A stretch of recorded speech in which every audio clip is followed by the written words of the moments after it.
मित्रों नमस्कार।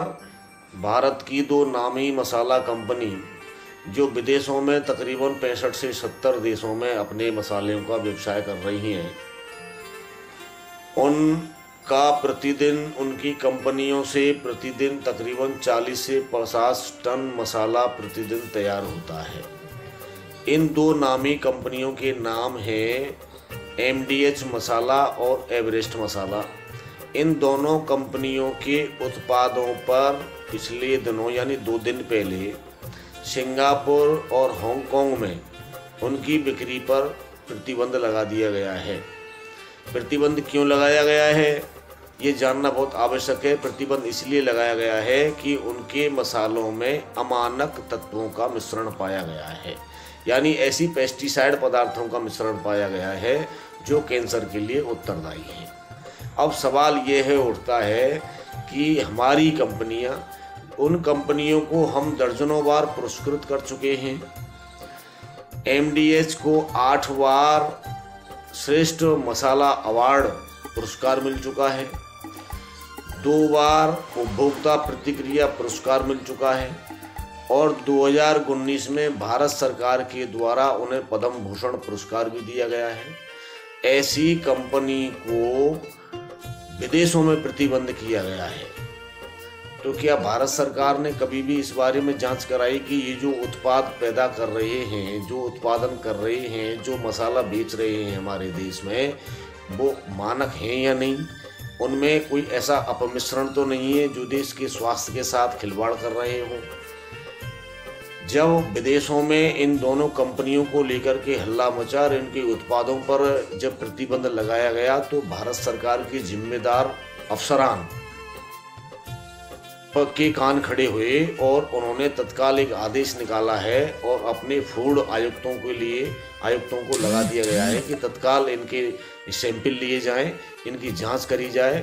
और ये बताया गया है, अखबारों के माध्यम से हमें जानकारी मिली है, ये बताया गया है कि तकरीबन 20 दिन में उनकी जांच रिपोर्ट आ जाएगी और उसके बाद अग्रिम कार्रवाई की जाएगी। ये अच्छी बात है, जांच होनी चाहिए, कार्रवाई होनी चाहिए, लेकिन मैं भारत सरकार के जिम्मेदार उन लोगों से, उन अफसरानों से, उन प्रशासनिक अधिकारियों से, उन शासन के जिम्मेदारों से पूछना चाहता हूं कि हमारे देश में आखिर ऐसी क्या चीज़ है जिसको हम आंख मीच करके खा सकते हैं जो शुद्ध हो? दूध, दही, फल, मिठाई, ऐसी क्या चीज़ है जिसमें अपमिश्रण नहीं है? जब विदेशों में हल्ला मचा तो आपके कान खड़े हुए। आपने आज तक इनकी जांच क्यों नहीं की गई? जांच की या नहीं की ये अलग बात है, लेकिन आगे जांच होगी, इसकी ये ईमानदारी से जांच होगी, इसकी क्या गारंटी है? मित्रों, आप किसी भी चीज़ को खाने से पहले, हो सकता है आपकी रसोई में ये जहर भरा पड़ा हो, जिस जहर को विदेशों में प्रतिबंध किया गया है वो जहर हमारी रसोई में भी हो सकता है और हम तमाम असाध्य रोगों से पीड़ित हो सकते हैं। अगर आप किसी हॉस्पिटल में सुबह जब हॉस्पिटल खुलता हो तो वहाँ जाकर के आप खड़ा होकर के आधे घंटे के लिए आप अपना समय बर्बाद कीजिएगा और वहाँ देखिए कि लाइन लगी रहती है। ऐसा लगता है कि हमारा देश बीमारों का देश है।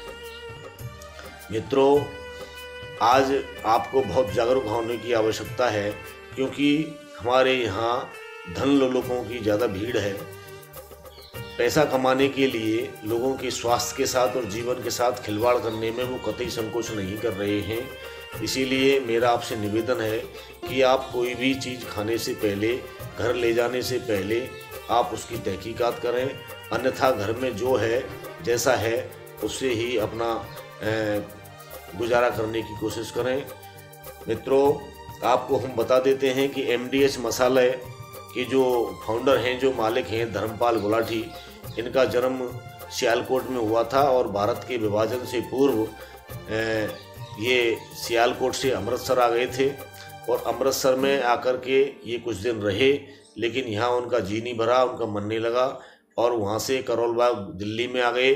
चूँकि इनका मसाले का खानदानी व्यवसाय था, इनके पिताजी भी चुन्नीलाल मसाले का व्यवसाय किया करते थे, तो इनके मसाले के व्यवसाय की जानकारी इनको विरासत में मिली और दिल्ली में उन्होंने करोल बाग में अपनी दुकान खोली और अपनी अपनी योग्यता और अपनी ईमानदारी से इन्होंने ऐसी महारत हासिल की कि न केवल देश में वरन विदेशों में ये छा गए और विभिन्न प्रकार के इन्होंने मसाले बनाए। इनको भारत सरकार ने 2019 में पद्म भूषण पुरस्कार भी हमारे राष्ट्रपति रामनाथ कोविंद के हाथों दिलाया था। इसी तरह दूसरी मसाला कंपनी है एवरेस्ट कंपनी, उनके भी उत्पाद इतने ही देशों में चल रहे हैं और ये विभिन्न प्रकार के उत्पाद बना रहे हैं।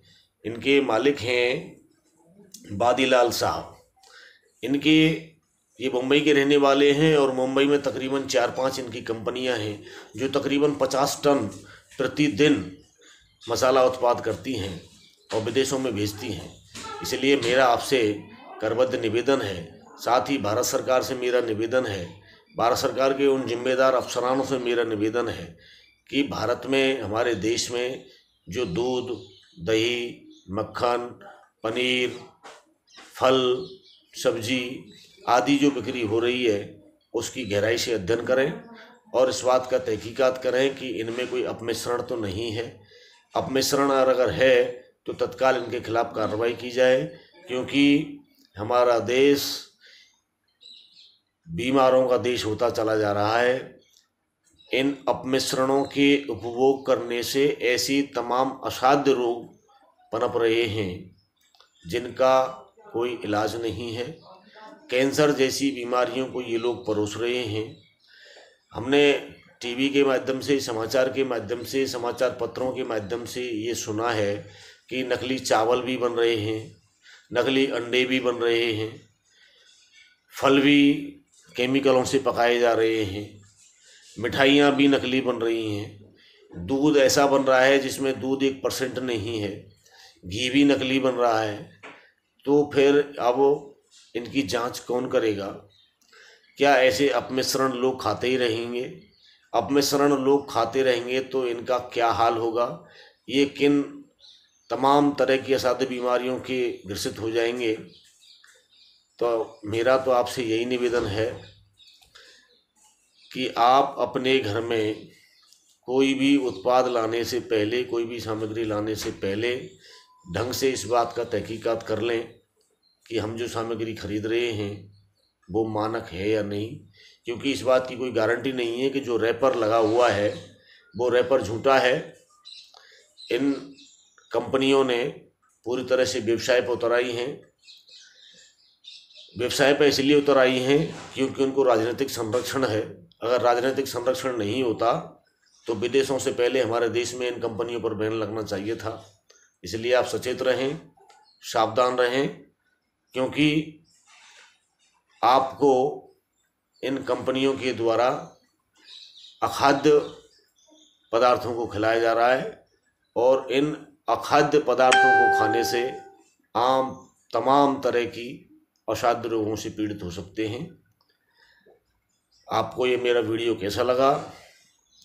मेरा प्रयास, मेरी मेहनत अगर कुछ सार्थक है तो आप अवश्य कमेंट्स करके मुझे बताएं और मेरे इस चैनल को सब्सक्राइब करें। नमस्कार।